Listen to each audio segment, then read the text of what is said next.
Hi everyone, in my previous video of COA, I discussed about computer instructions. In this video session, let us discuss the concept of control unit and timing and control. Coming to the control unit, a control unit is a component of computer CPU that directs the operation of a processor. So here a control unit is a component of CPU. A CPU consists of different components. Among that components, CU is one among them. Here the CU directs the operation of the processor. So a processor consists of different operations, so those different operations will be directed by using this control unit. So let us understand this diagram. In this diagram, first step 1, fetch instruction from the main memory. Here in this main memory, a number of instructions will be stored. So when a user calls some instructions, that instruction will be fetched from the main memory. After fetching, it will be decoded in arithmetical logical unit. Here if it is an arithmetic operation will be performed. If it is logical operation will be performed, or it is a shift operation will be performed. So decode the instruction into a command. So here the instruction will be decoded and it will be understood by the computer language and execute the command in step 3. So in step 3 the command will be executed. Next, after executing the command, it must be stored. So in step 4 the executed command will be stored inside the main memory. I think so you understood it. Next, coming to the types of control unit. Control unit consists of two types: hardware control and microprogrammed control. First, coming to the hardware control unit. This hardware control organization involves the control logic. It has the control logic to be implemented. This control logic was implemented by using the gates, flip-flops, decoders and other digital circuits. So by using these digital circuits, the hardware control unit was implemented. So how this hardware control unit works? So it is a fast mode of operation. If you give any operation, that operation will be executed very fastly. So next, coming to the modification.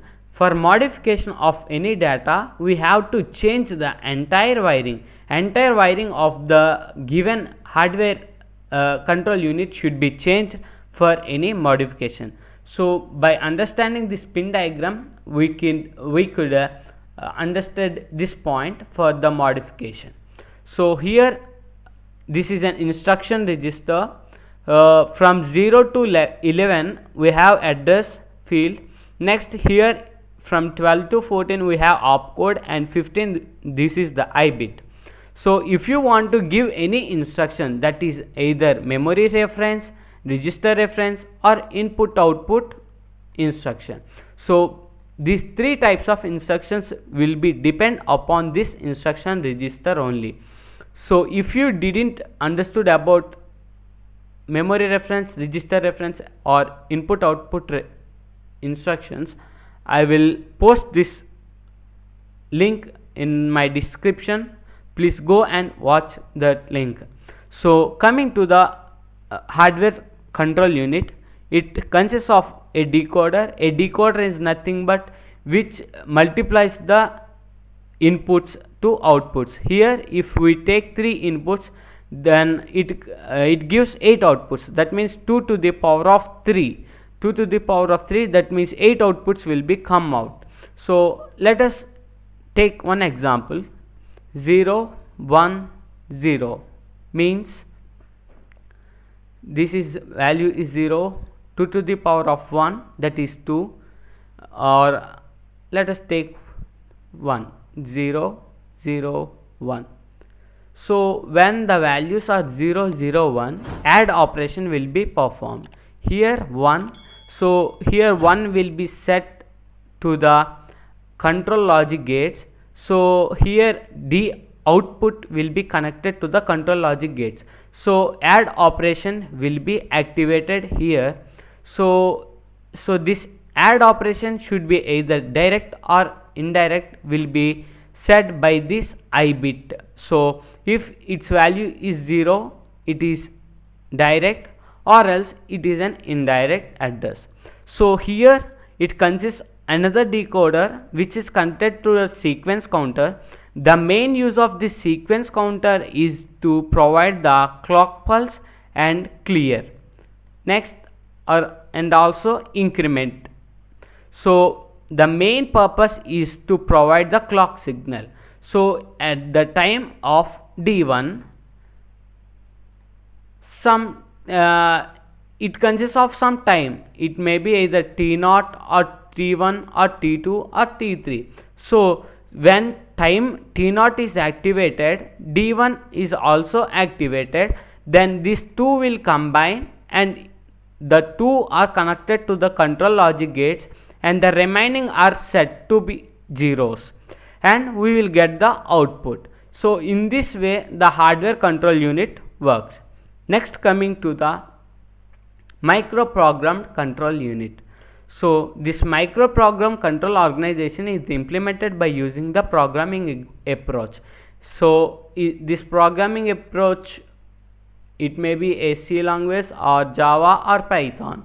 So this programming approach, by using this program approach, microprogrammed control unit is developed.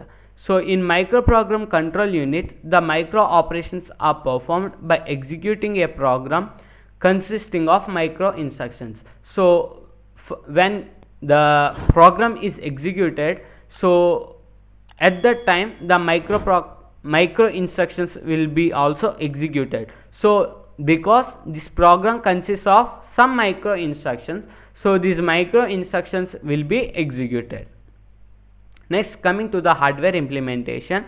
So when a user gives an external input in the form of programming language, it will be sent into the sequencer, then it will be sent into the control address register, then it will sent into the control memory, because in this control memory it will be fetched or saved.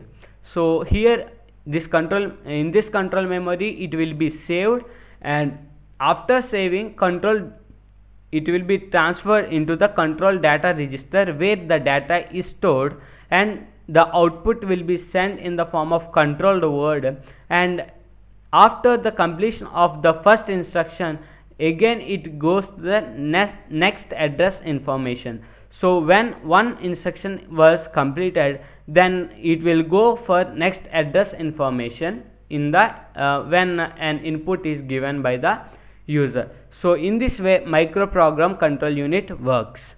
Next, coming to the timing and control.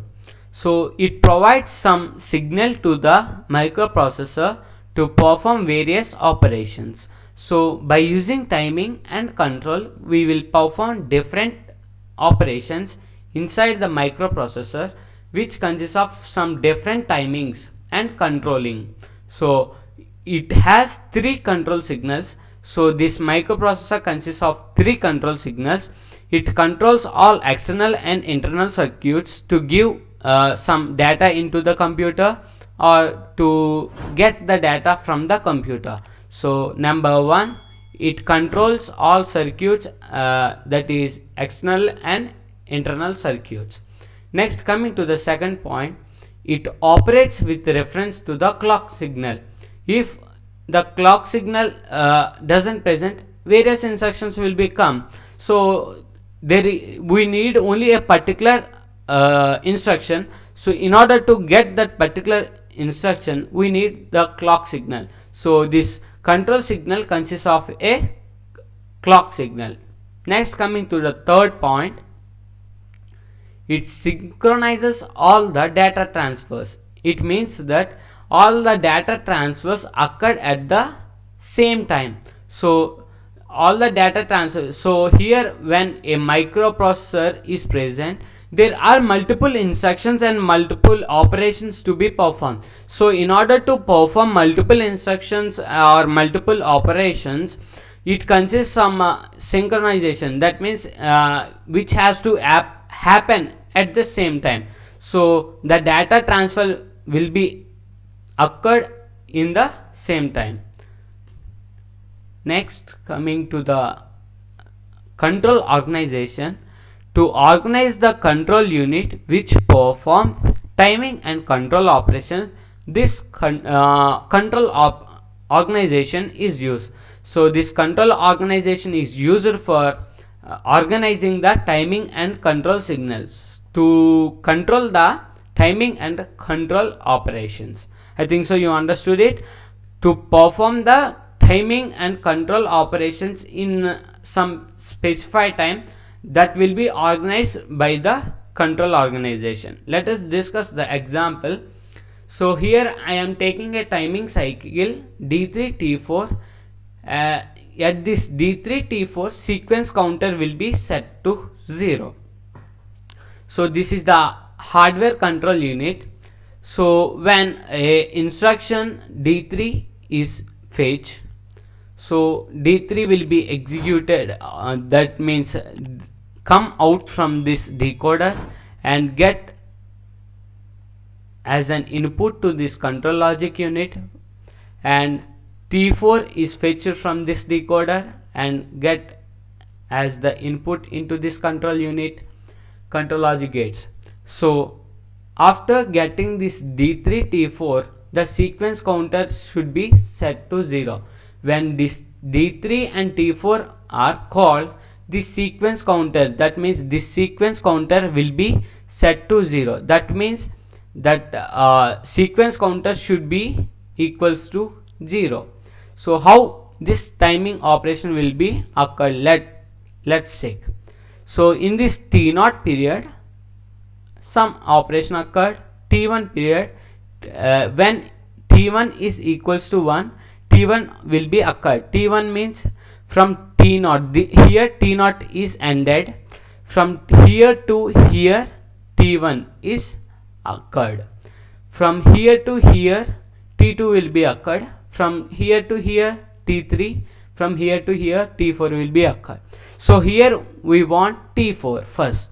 So here T4, at T4 it will be 1.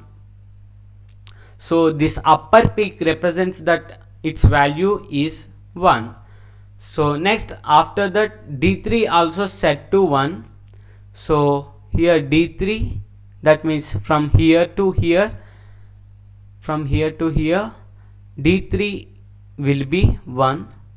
So D3 will be 1. So when this both are equals to 1, at that condition only sequence counter will be 0. So at this condition only the sequence counter will be 0 and clear will be 1, because in order to make the sequence counter to be 0, clear should be 1. So here clear operation is 1 and the sequence counter is set to 0 here when D3 and T4 are equals to 1. I think so you understood it. When D3 and T4 are 1 and also clear signal is also 1, sequence counter will be set to 0. So guys, I think so you understood about timing and control, and if you have any doubts, comment below and share to your friends. In my next video session I will discuss about instruction cycle, and please support me for making more videos. Thank you everyone.